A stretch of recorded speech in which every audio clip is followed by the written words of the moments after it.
Hello tout le monde, c'est Alex, j'espère que vous allez bien, bienvenue dans cette nouvelle vidéo. Aujourd'hui je vais vous présenter un petit add-on assez sympa et en plus qui est gratuit qui s'appelle Grease Pencil from Mesh et qui va vous permettre en fait de transformer un mesh en Grease Pencil, c'est-à-dire en dessin sur Blender.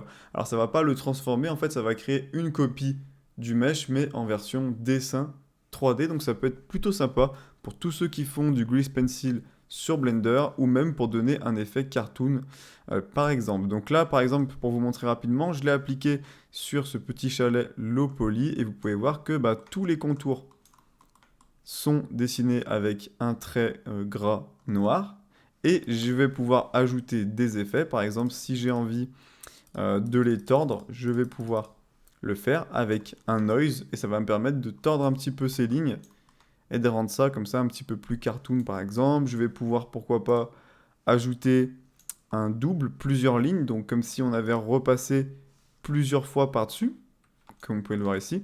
Et donc en fait c'est vraiment un petit add-on, un petit outil qui permet plein de petites choses et ça peut être bien si vous cherchez à faire des rendus dans ce style sur Blender. Donc l'add-on, comme je le disais, est gratuit. Il est disponible sur Blender Market et sur Gumroad.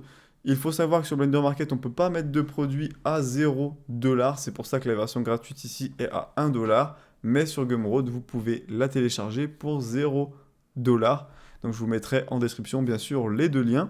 Et vous avez la version Pro qui coûte 6 $, donc pas très cher, et qui va rajouter des fonctions quand même plutôt bien, notamment Sharp Edge Filtering. Ça veut dire que sur tous les edges que vous aurez dit sur Blender qui sont sharp, donc je vous montrerai comment faire, et de les afficher en Grease Pencil, c'est-à-dire faire des traits noirs à ces endroits, mais pas sur d'autres. Je vous montrerai avec un cylindre, et de faire ressortir aussi toutes les intersections entre objets qui sont en collision. Donc avant de commencer la présentation, si jamais tu débutes sur le logiciel Blender, je te conseille vivement de rejoindre ma formation gratuite. C'est le premier lien en description.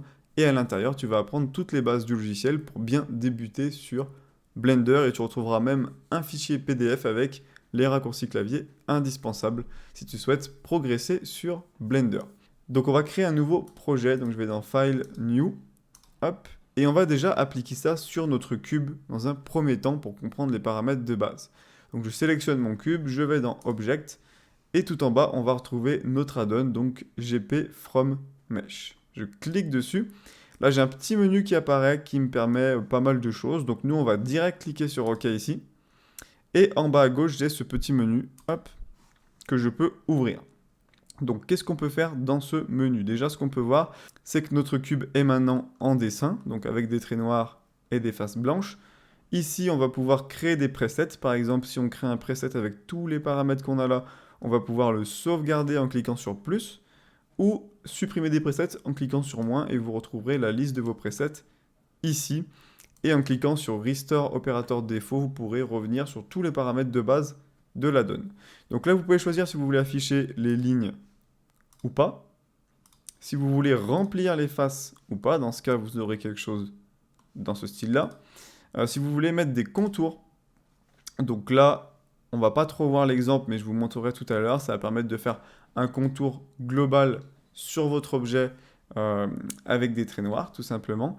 Ensuite, vous avez Hide Mesh ici qui vous permet d'afficher le mesh derrière. Donc là, on peut voir, j'ai mes faces grises. Et si je clique dessus, on va voir directement les faces pleines qui sont blanches, du coup.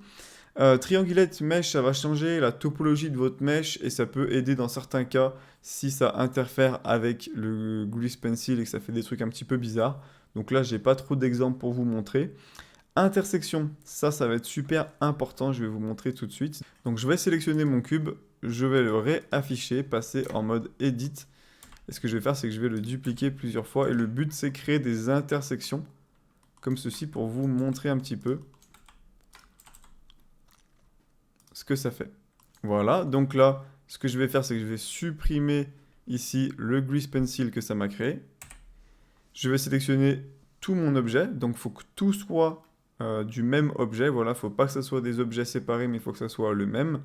Je vais dans Object ici, je clique sur JP from Mesh, je clique sur OK. Et là, on peut voir que du coup, on a tous les edges de mes cubes. mais on n'a pas les intersections entre deux objets. Donc ça, c'est une feature que vous avez uniquement dans la version Pro. Et si je coche cette case, hop, comme vous pouvez le voir, ça me rajoute ici toutes les intersections. Donc ça, c'est vraiment super. Ensuite, ici, vous avez Edge Subdivide. Donc ça va vous permettre en fait de diviser vos edges en plein de edges, en plein de points. Et à quoi ça va nous servir? Bah, ça va nous permettre de tordre les edges avec une texture noise. Donc c'est-à-dire que si j'augmente ici Edge Subdivide et que je mets 3, et que j'augmente ici Noise Amplitude, vous allez voir que ça va commencer à déformer les edges, pour donner par exemple un style.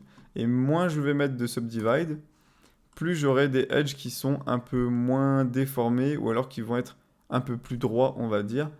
Si je mets Edge Subdivide 1, vraiment ça va juste décaler légèrement, comme on peut le voir ici, le petit décalage.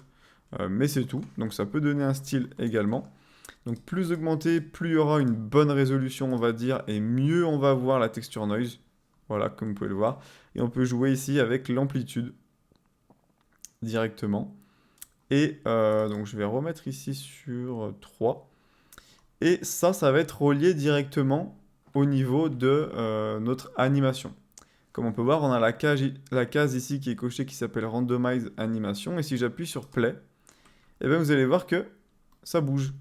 Et ça permet aussi de donner un style, comme si on repassait un petit peu plusieurs fois dessus, comme si on avait fait chacune des images à la main, et donc forcément c'est pas parfait, et ça nous donne ce petit effet-là. Donc ça aussi c'est assez sympa.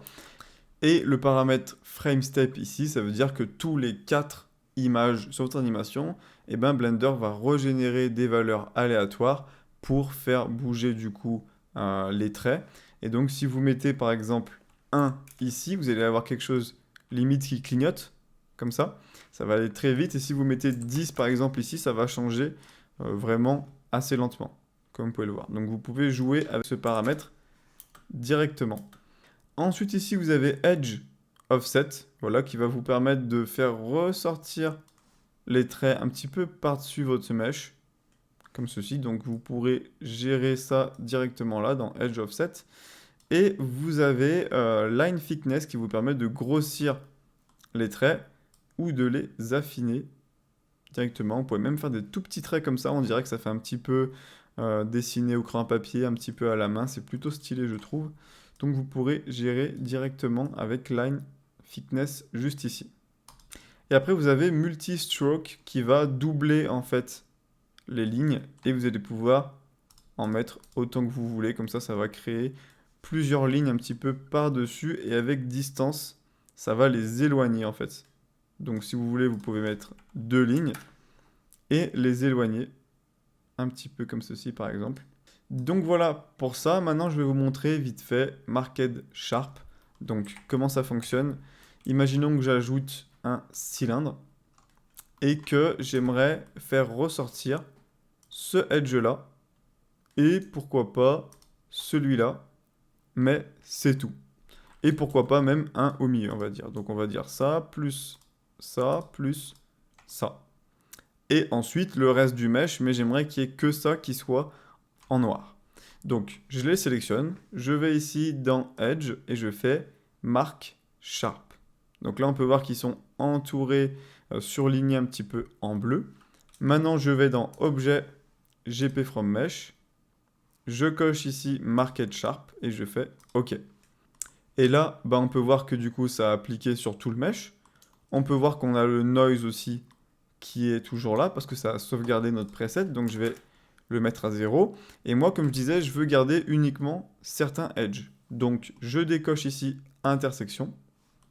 Et là, normalement, voilà. On retrouve le edge que j'ai marqué as sharp tout à l'heure, ainsi que les 2 edges qui sont ici.